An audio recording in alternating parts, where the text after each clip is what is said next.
नमस्कार दोस्तों, the Shyam Ahlawat show में आपका स्वागत है। आज हम बात कर रहे हैं देश प्रदेश की विभिन्न खबरों की जो आज दिन भर सुर्खियां बनी रही।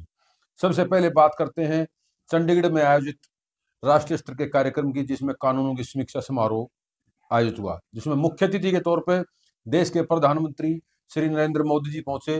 उनके साथ केंद्रीय गृह मंत्री अमित शाह भी रहे। इसके साथ साथ हरियाणा के मुख्यमंत्री नायब सिंह सैनी समेत अनेक नेता व पदाधिकारी पहुंचे। इसमें मुख्य बोलते हुए प्रधानमंत्री नरेंद्र मोदी जी ने कहा कि अंग्रेजी कानून का मकसद भारतीयों को गुलाम रखना था। पीएम मोदी ने कहा कि सन 1947 में सदियों की गुलामी के बाद जब हमारा देश आजाद हुआ, पीढ़ियों के इंतजार के बाद, लोगों के बलिदान के बाद जब आजादी की सुबह हुई, तब कैसे कैसे सपने थे, देश में कैसा उत्साह था।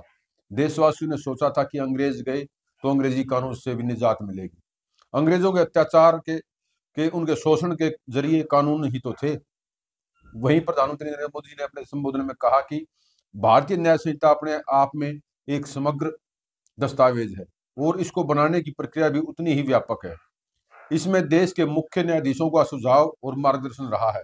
इसके अलावा देश के सभी उच्च न्यायालय के चीफ जस्टिस, सुप्रीम कोर्ट के न्यायाधीशों का भी विशेष योगदान रहा है।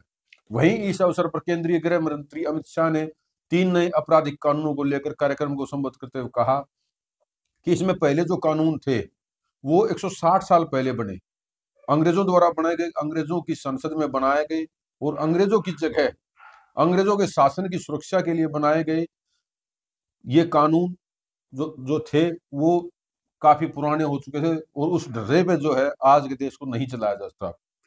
पीएम मोदी जी जो 3 कानून लेकर आए हैं, ये भारतीय लोगों द्वारा बने, भारतीय संसद में बने और भारत के नागरिकों को सुरक्षा और न्याय मिले, इसके लिए बनाए गए हैं।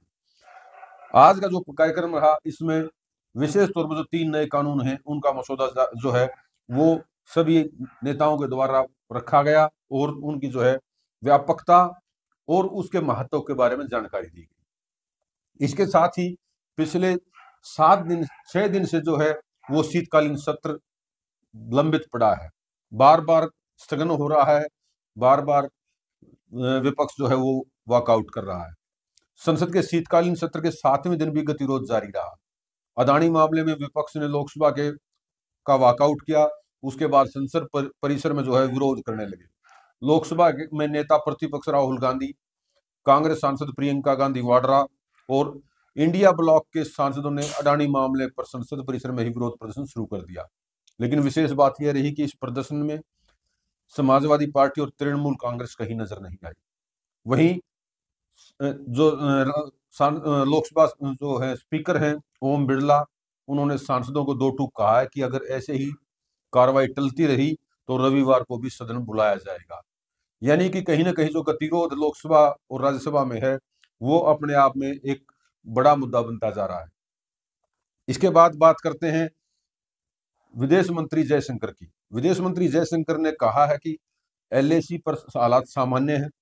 भारत चीन संबंधों पर उन्होंने बोलते हुए कहा कि एलएसी पर शांति बहाली के बाद सीमा विवाद जो है सुलझाने पर जोर दिया जा रहा है।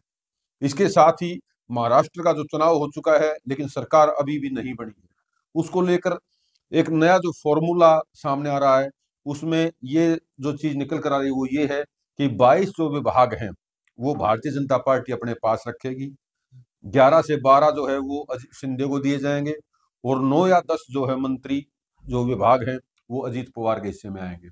अस्पताल से बाहर आए शिंदे ने कहा कि मेरी तबीयत में सुधार है और जल्द ही हम महायुति की बैठक करने जा रहे हैं। वहीं शिवसेना ने कहा है कि एकनाथ शिंदे का कद बरकरार है और उसको रखना होगा। सरकार बनाने में उनकी वजह से देरी हुई है, यानी कि भारतीय जनता पार्टी की वजह से। वहीं गुजरात के पूर्व मुख्यमंत्री और महाराष्ट्र के लिए केंद्रीय पर्यवेक्षक विजय रूपाणी ने कहा है, आज शाम को मैं मुंबई के लिए रवाना हो रहा हूं। कल सुबह 11 बजे विधायक दल की बैठक होगी जहां हम लोग चर्चा करेंगे और उसके बाद सर्वसम्मति से नेता चुना जाएगा, जिसके बाद हाई कमान को नाम बताए जाएंगे और घोषणा करेंगे। कोई समस्या नहीं है क्योंकि हमारे तीनों घटकों के साथ हाईकमान की चर्चा की जा चुकी है। मुख्यमंत्री चेहरे पर उन्होंने कहा है कि मुझे लगता है कि बारी भाजपा के मुख्यमंत्री बनने की होगी।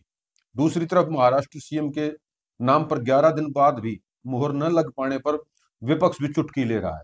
विपक्ष की ओर से कहा गया है कि चूहे बिल्ली का खेल पिछले 11 दिन से चल रहा है। इसके बाद बारी आती है, पिछले 3 दिन से एक बड़ा संकट आया है तमिलनाडु के क्षेत्र, जो तटीय क्षेत्र है उनमें, वहां फेंगल नाम का तूफान उठ रहा है।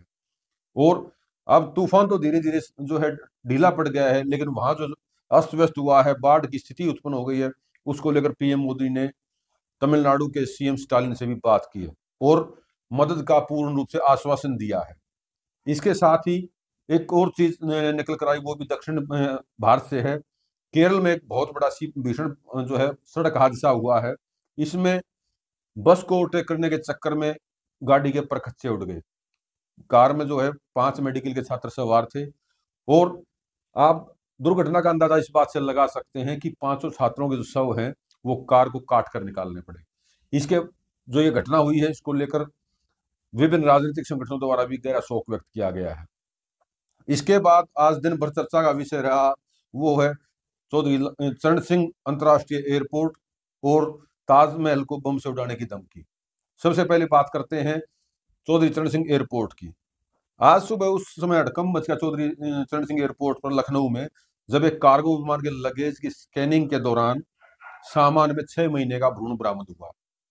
इस भ्रूण को लखनऊ से मुंबई कोरियर कंपनी के जरिए जांच के लिए भेजा जा रहा था। इस घटना ने एयरपोर्ट पर कर्मचारियों और अधिकारियों को भी सख्ते में डाल दिया। हालांकि जांच का विषय है कि भ्रूण किस लिए जा रहा था, कौन ले जा रहा था, वो तो आने वाला जो है तथ्य होंगे उसमें निकल कर आएगा।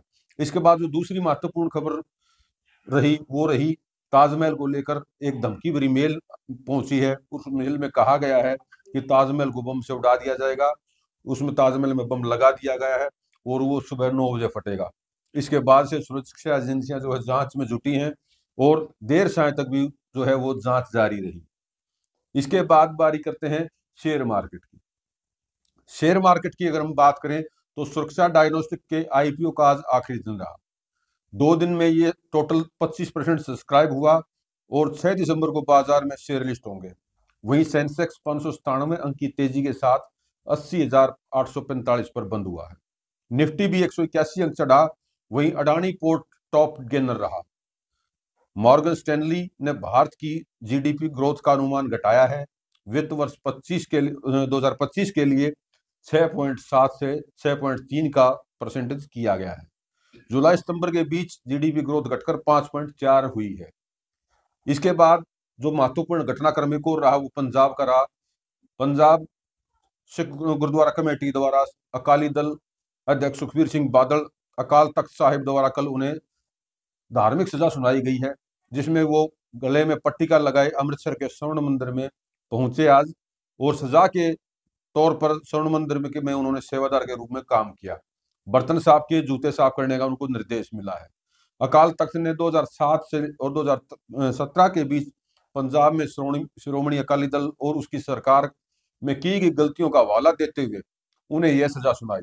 अकाली दल के नेता दलजीत सिंह चीमा, विक्रम सिंह मजीठिया और महेंद्र सिंह ग्रेवाल ने कल अकाल तख्त द्वारा घोषित धार्मिक दंड के तहत अमृतसर के स्वर्ण मंदिर में शौचालय साफ किए थे।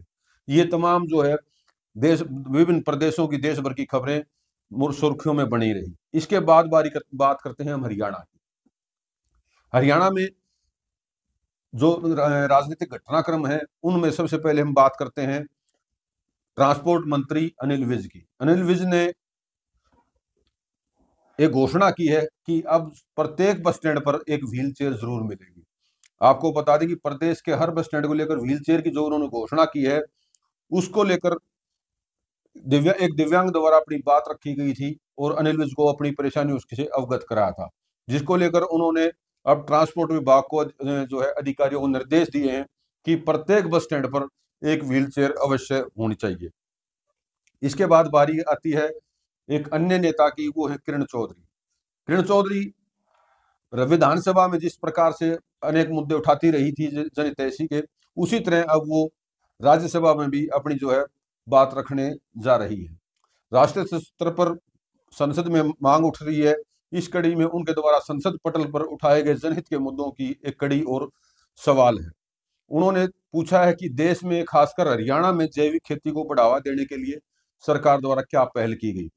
और क्या पहल राज्यवार ब्यौरा दें।